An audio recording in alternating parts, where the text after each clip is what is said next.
રાજકોટમાં માથા પર તપેલી રાખીને કાકાએ હેલ્મેટનો અનોખો વિરોધ કર્યો. કાકાએ હેલ્મેટ નહીં પહેરવા બાબતે બોલ્યા, હેલ્મેટ તો નહીં જ પહેરાય, જેલમાં પૂરી દેશે તો જામીનથી છૂટીને પાછો વિરોધ કરીશ, પણ હેલ્મેટ નહીં પહેરું. હેલ્મેટ મને ત્રાસદાયક છે. તો તમને પોલીસ રોકશે શું કરો? પોલીસ રોકશે તો ભલે ને રોકે. દંડ ભરશો તમે? નહીં, દંડના પૈસા નથી મારી પાસે ભાઈ. તો પછી જેલમાં પૂરી તો દો. ભલે ને પૂરી દે.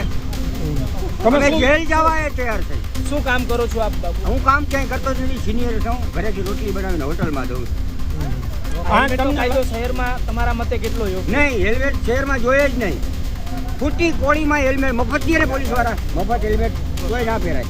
બુકારી બાપુ તમે ક્યાં સુધી આ વિરોધ કરી રહ્યા છો? જ્યાં સુધી હાલે ત્યાં સુધી. મને પૂરી દે બહાર નીકળી તો પાછો વિરોધ. હું જામીન ઉપર છૂટી જાય પાછો વિરોધ. આ વિરોધ ચાલુ જ રહે. તમારું નામ શું એકવાર કહી દેજો. થોડું એક કરી રાખજો.